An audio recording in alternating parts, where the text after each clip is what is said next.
Siapa yang selama 1,5 tahun ini punya anak di bawah usia 17 tahun? Apa rasanya umplek-umplekan setiap hari disuruh belajar dari rumah sementara rumahnya nggak ada tempat kecil aja untuk belajar zoom-zooman? Apa yang terjadi kalau ditambah 1,5 tahun lagi? Di sisi lain, kalangan rakyat umumnya, bagaimana rasanya mereka sahabat yang nggak ada internet, nggak ada pulsa, sementara di rumahnya ada 3 orang memerlukan komputer atau gadget atau laptop untuk kerja dan sekolah, tapi tidak memilikinya. Fakta saat ini, biaya sekolah dari rumah ternyata tidak murah. Menjalankan sekolah dari rumah ternyata nggak efektif, dapat ilmu tipis, nggak ada keterampilan lainnya termasuk laboratorium dan kehilangan skill olahraga, kesenian, dan keterampilan sosial lainnya. Bekerja dari rumah malah banyak stresnya, banyak wacana diskusi top, tetapi tidak ada gerakan nyata. Diskusi doang, eksekusinya kecil, seminar, meeting, belajar online, ngomong doang 1-2 orang, wacana, diskusi.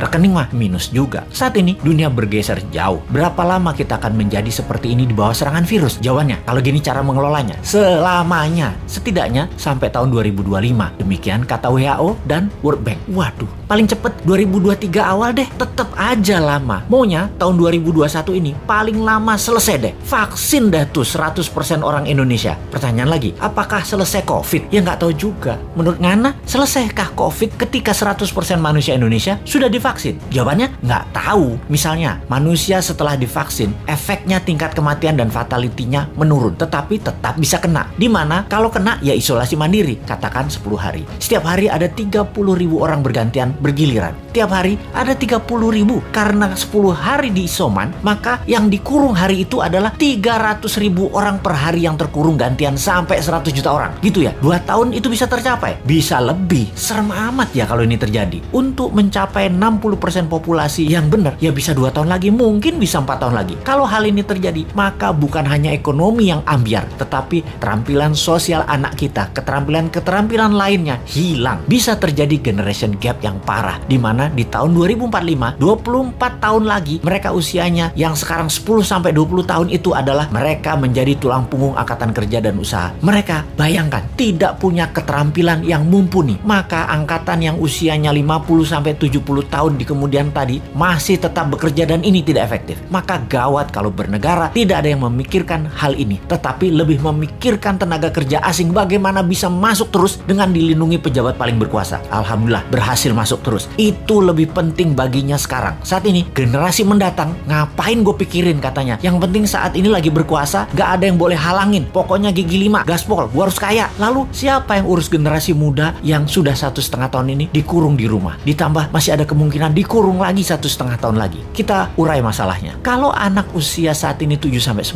tahun, usia SD, mereka tidak mengerti banyak tentang culture, budaya lokal wisdom. Bayangin, ditambah 1,5 tahun lagi terkurung. Mereka nantinya manusia yang tidak punya budaya. Lalu, remaja usia pancaroba, baru akil balik, usia 11-15 tahun. Mereka adalah manusia lagi cari jati diri. Kematangannya berubah. Dirinya not a girl, but not yet a woman. Menjadi terhambat. Ditambah 1,5 tahun lagi kejiwaan mereka, maka man atau woman tidak paham, tidak akan matang. Sulit menjadikan boy to man. Di usia 16-23 tahun, masa SMA dan kuliah, anak ini adalah masa kreatif dan puncak-puncaknya iseng dan puncak-puncaknya main di usia ini. Kesalahan-kesalahan kecil itu penting untuk modal nanti bersosialisasi di kemudian hari. Tidak banyak mereka bisa lakukan. Mereka masuk generasi yang hilang. Kalau ditambah 1,5 tahun lagi, sekolah mereka tak berketerampilan, tak ada kesempatan di laboratorium, di studio, praktek kerja, keilmuan jalanan atau street smartnya tidak ada. Hampir tidak mungkin membuat mereka berubah from man to gentleman. Ada 40% saat ini dari populasi Indonesia yang usianya saat ini 7-23 tahun. Yang